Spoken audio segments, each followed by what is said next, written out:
الحمدللہ الحمدللہ کفا وسلام علی عبادہ الذین اصطفیٰ اما بعد قال اللہ تبارک و تعالی فی کلامہ الحمید والفرقان المجید اعوذ باللہ من الشیطان الرجیم بسم اللہ الرحمن الرحیم انما یخشی اللہ من عبادہ العلماء وقال النبی صلی اللہ تعالی علیہ وسلم العلماء ورثۃ الانبیاء او کما قال علیہ الصلوۃ والسلام۔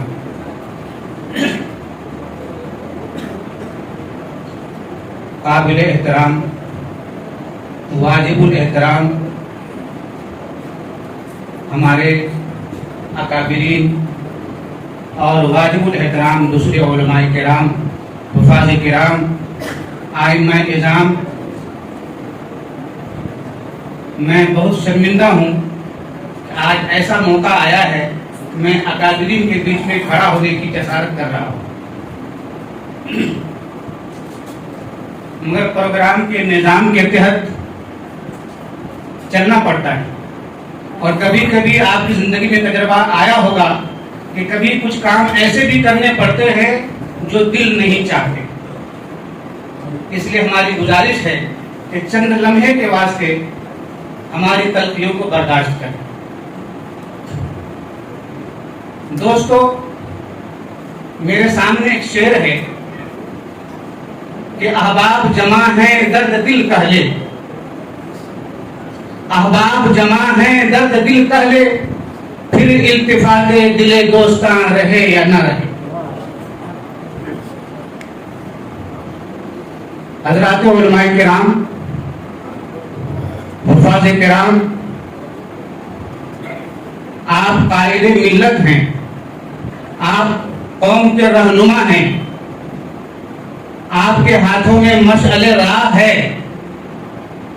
آپ کی زبان میں ایسی قوت گویائی ہے کہ آپ پورے عالم کو ہدایت کا راستہ دکھا سکتے ہیں۔ مگر جیسا کہ آپ لوگوں نے سن لیا، میرا عنوان یہی ہے کہ عصر حاضر میں علماء کرام کی ذمہ داری۔ عصر حاضر کا مطلب موجودہ دور۔ میرے بزرگوں، میرے پیارے بچوں، میرے شاگردوں، میرے عزیزوں، میرے پیاروں، آج جن حالات سے ہم دوچار ہو رہے ہیں یا جن حالات سے مسلمان گزر رہے ہیں، یہ کوئی ڈھکی چھپی بات نہیں۔ ہر باشعور انسان، ہر عقل مند انسان، قوم کا درد رکھنے والا ہر انسان، انسانیت کا درد رکھنے والا ہر انسان جان رہا ہے کہ آج ہمارے ملک میں کیا ہو رہا ہے، مسلمانوں کے ساتھ کیسا برتاؤ کیا جا رہا ہے۔ یہ کوئی ڈھکی چھپی بات نہیں۔ ہر آئے دن ہم سن رہے ہیں، دیکھ رہے ہیں، اخبارات میں پڑھ رہے ہیں، موبائل کا زمانہ ہے، ہم ان پر غور و فکر کے ساتھ، یکسوئی کے ساتھ دیکھ رہے ہیں کہ کیا ہو رہا ہے۔ اس دور میں، اس خطرناک دور میں مسلمانوں کے وجود کو مٹانے کے لیے مسلم مخالف طاقتیں ایک ہو کر اسلام کو مٹانے کے لیے اور مسلمانوں کو مٹانے کے لیے متحد ہو کر ایڑی چوٹی کی زور لگا رہی ہیں۔ ہم ہر آئے دن سن رہے ہیں کہ ہماری ماں بہنوں کی عزت برسر عام لوٹی جا رہی ہے۔ ہم ہر آئے دن دیکھ رہے ہیں ہمارے نوجوان معمولی بہانے سے ان کا قتل کیا جا رہا ہے، ان کا خون بہایا جا رہا ہے۔ معاملہ سر سے اونچا ہو چکا ہے۔ ہم دیکھ رہے ہیں وقت یہاں تک آیا ہے کہ ہماری نوجوان بیٹیوں کے سر پر دو پٹا رکھنا بھی ایک مشکل معاملہ بن چکا ہے۔ ایک دو معاملے نہیں ہیں کہ آپ کو سنایا جائے، بتلایا جائے۔ ہر انسان کہنے والے سے زیادہ حالات حاضرہ پر نظر رکھنے والا۔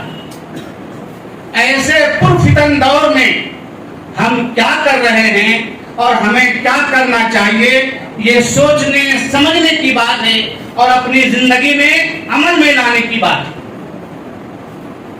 آج ہو یہ رہا ہے کہ عوام سے لے کر خواص تک، نوجوان سے لے کر بوڑھے تک، مرد سے لے کر عورتیں تک، جوہلا سے لے کر حفاظ علماء تک، ہو یہ رہا ہے ہم ان حالات کو دیکھ کر چوراہوں پر، کٹوں پر، برسر عام راستوں پر چرچا تو کرتے ہیں، شکوا تو کرتے ہیں، مگر اسباب پر غور نہیں کرتے۔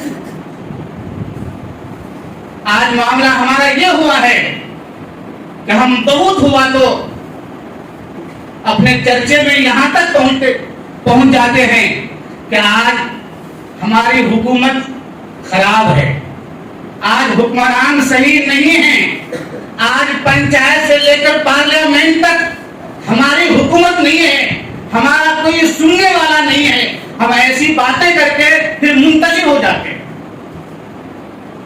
دوستو، بزرگوں، نوجوانوں، عزیزوں، پیاروں، یہ شکایت کا دور نہیں ہے، یہ شکوے کا زمانہ نہیں ہے۔ ہمیں کچھ کرنا ہوگا، ہمیں کچھ سوچنا ہوگا، اس کے اسباب پر غور کرنا ہوگا۔ ہماری زندگی گزر گئی صرف شکوہ کرنے میں، شکایت کرنے میں، اور معاملہ یہاں تک آیا کہ پانی سر سے اونچا ہو چکا ہے۔ آج امت مسلمہ خطرے میں ہے، آج ہماری عزت محفوظ نہیں ہے۔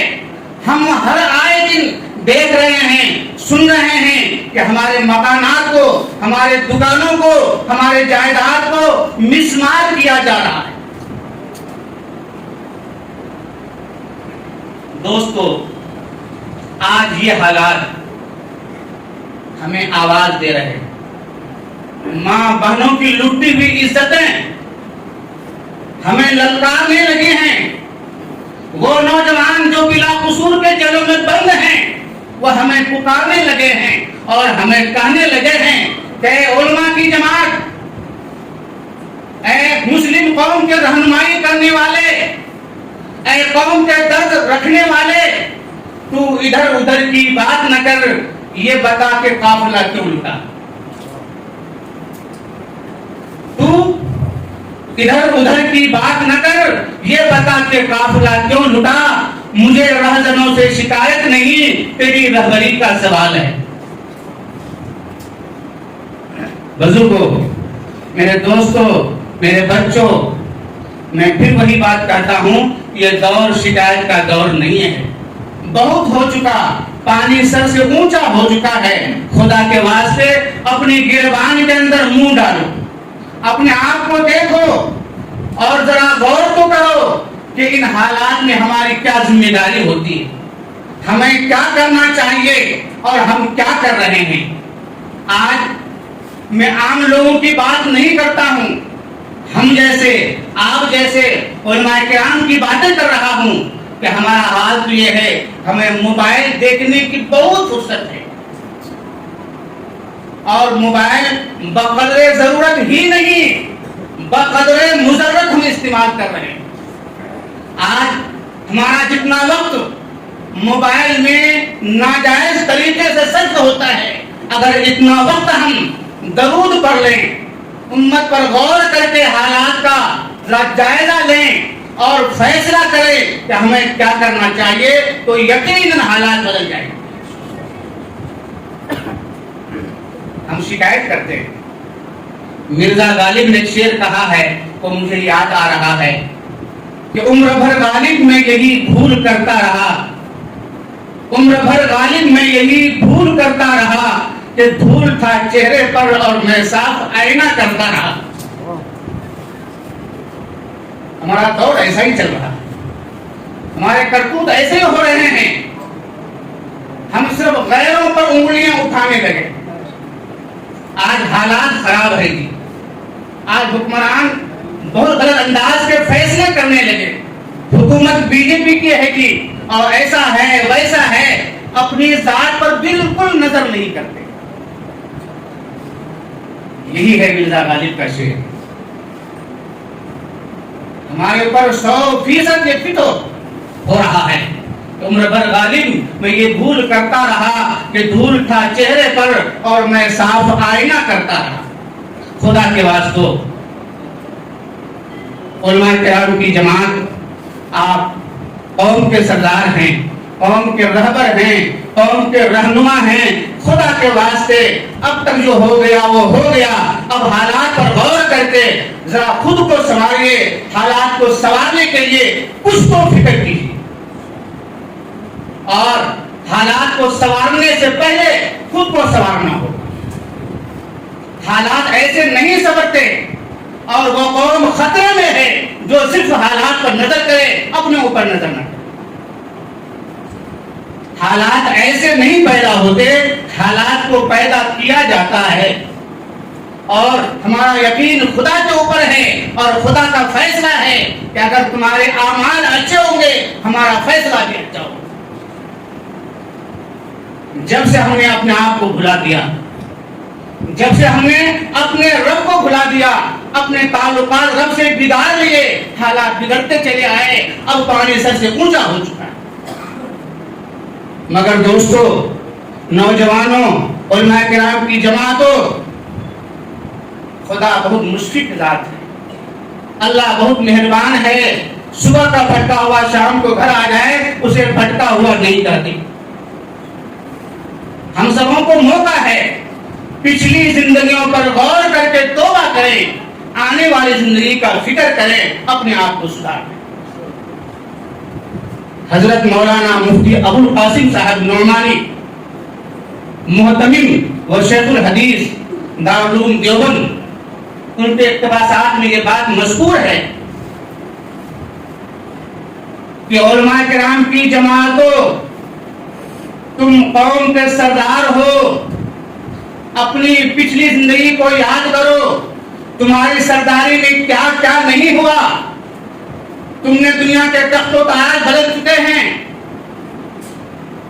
ایمانی قوت کے مقابلے، ایمانی قوت سے اگر آج بھی وہی ایمانی قوت تمہارے اندر آ جائے تو حالات ہی نہیں تخت بھی بدل سکتے. حضرت نے لکھا ہے کہ ابھی کے علماء کرام کو بالخصوص سب سے پہلے اپنی ایمانی طاقت کو مضبوط کرنا چاہیے. اپنے ایمان کو مضبوط کریں، حالات سے بالکل نہ گھبرائیں، بزدل نہ بنیں. بزدلی اور اسلام ایک جگہ جمع نہیں ہوتا. حضرت نے لکھا ہے کہ موت آنی ہے، موت فکس ہے، موت آگے پیچھے نہیں ہو سکتی، موت کو کوئی چیز ٹال نہیں سکتی. اس لیے موت پر یقین کرتے ہوئے اپنی ایمانی قوت کا حالات حاضرہ میں اظہار کرو، مظاہرہ کرو. آج ہم سب سے ڈرتے ہیں مگر رب سے نہیں ڈرتے. ہماری جماعت ہے یہ، مدرسے والوں کی جماعت، مسجد والوں کی جماعت. مدرسے والے صدر سے، سیکریٹری سے، ممبران سے اتنا ڈرتے ہیں جتنا خدا سے بھی نہیں ڈرتے. مسجد کے عامہ کرام، متولی سے اتنا ڈرتے ہیں جتنا خدا سے بھی نہیں ڈرتے. میرے بزرگوں، میرے دوستوں، بس ہوا. تم نے سب کو راضی کیا مگر رب کو راضی نہیں کیا. اس لیے حالات بد سے بدترین ہوتے چلے گئے. خدا کے واسطے ان باتوں سے توبہ کر کے سب کو چھوڑو، رب کو پکڑو. اگر ہمارا تعلق اپنے رب سے مضبوط ہوا تو میں یقین سے کہتا ہوں وہ وقت کوئی دور نہیں کہ دنیا کا سب نظام ہمارے ہاتھوں میں ہوگا. مگر شرط یہ ہے کہ ہمارا ایمان کامل ہو جائے. اسی طریقے سے حضرت نے لکھا ہے کہ دوسرا کام ہمارا یہ ہونا چاہیے کہ ہم اعمال صالحہ سے، نیک اعمال سے اپنے آپ کو آراستہ کریں، مزین کریں. ہم سے ایسے اعمال سرزد ہوں کہ غیر مسلم اگر دیکھے تو متاثر ہوئے بغیر نہ رہے. آج غیر مسلموں کے دلوں میں اسلام مخالف طاقتوں نے اسلام کی شبیہ کو خراب کر دیا. ان کے دلوں میں یہ بات بیٹھ چکی ہے اسلام ایک گندا مذہب ہے, اسلام ایک خونی مذہب ہے, اسلام ایک جہادی مذہب ہے, اسلام ایک دہشت گرد والا مذہب ہے. ہمیں اچھے اخلاق سے, اپنے اچھے اعمال سے اس دھبے کو دور کرنا ہوگا. ہم جس معاشرے میں رہتے ہیں, جس ماحول میں رہتے ہیں, وہاں کے ماحول کو مد نظر رکھتے ہوئے غیر مسلموں سے بھی اور غیر مسلم بھائیوں سے بھی اپنے تعلقات کو بڑھائیں. ان کے سامنے اچھے اعمال کا مظاہرہ کریں, اچھے اخلاق کا مظاہرہ کریں, ان کو بتلائیں اسلام وہ نہیں ہے جو تمہارے دلوں میں ہے, اسلام وہ ہے جو ترک میں دکھا رہا. بات تو لمبی ہے, مختصر یہ ہے کہ آخر میں حضرت نے لکھا ہے کہ دعاؤں کا اہتمام بھی ہونا چاہیے. ایمان مضبوط ہو, اپنے اچھے اعمال سے متصف ہو کر اسلام کی شکل کو, اسلام کی تصویر کو صحیح بنا کر غیر مسلموں کے سامنے پیش کرنا ہوگا اور ہمیشہ دعاؤں کا اہتمام کرنا ہوگا. دعا تو ایسا ہتھیار ہے کہ بسا اوقات تقدیر کو بدل دیتی ہے. ہم سب کچھ کرتے ہیں, دعا نہیں کرتے. ہم مسجد سے نکلتے ہی ابھی کٹے سے باہر نہیں ہوتے, موبائل جو اب تک سوئچ آف تھا وہ آن کر دیتے. مسجد سے نکلتے باہر ہیں اور موبائل کا سوئچ آن ہوتا ہے پہلے. خدا کے واسطے آپ علماء کرام ہیں, آپ ائمہ کرام ہیں, آپ کے پیچھے بس اوقات ہزاروں کی تعداد ہوتی ہے جو آپ کے اقتدا کرتے ہیں, آپ کی دعاؤں پر آمین کہتے ہیں, آپ کو مقتدا اور رہبر مانتے ہیں. اگر آپ بگڑ گئے, اگر ہم بگڑ گئے تو ہماری مقتدیوں کا کیا حال ہو؟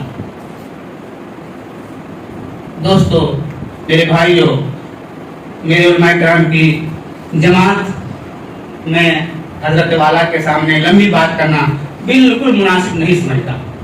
ہم تو آپ ہی میں سے ایک ہیں. دعا ہے اللہ پاک ہم سبوں کو اچھے اوصاف کا حامل بنائے اور ایک قوم کا رہبر, سردار, قائد کیسی زندگی گزارتا ہے ویسی زندگی گزارنے کی ہمیں توفیق عطا فرمائے. آخر میں عرض کرتا ہوں کہ اے طائر لاہوتی اس رزق سے موت اچھی, اے طائر لاہوتی اس رزق سے موت اچھی جس رزق سے آتی ہو پرواز میں کوتاہی. اللہ پاک ہم سبوں کو کہنے سننے سے بڑھ کر عمل کی توفیق عطا فرمائے. وآخر دعوانا ان الحمدللہ رب العالمین.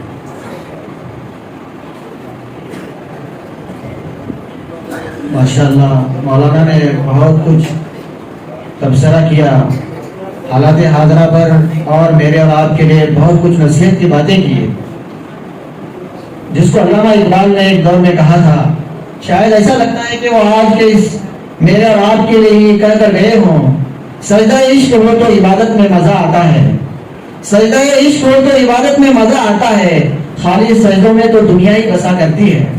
اور حضرت مولانا نے حکومت کی بات کی, حالات حاضرہ پر بات کی, جو ماضی میں ہم پر جو حالات آئے ان کا تبصرہ کیا, اور جس کو ایک شاعر نے قلم بند کیا ہے وہ یہ ہے کہ اس کی یاد آئی تو کچھ زخم پرانے نکلے, اس کی یاد آئی تو کچھ زخم پرانے نکلے, دل کی مٹی کو کھریدا تو خزانے نکلے. اس کی یاد آئی تو کچھ زخم پرانے نکلے, دل کی مٹی کو کھریدا تو خزانے نکلے. جو شہر میں کرتا تھا سانپوں کے کانٹے کا علاج, اس کے تہخانے سے سانپوں کے ٹھکانے نکلے. تو یہ تھے حالات حاضرہ پر حضرت مولانا گفتگو فرما رہے تھے.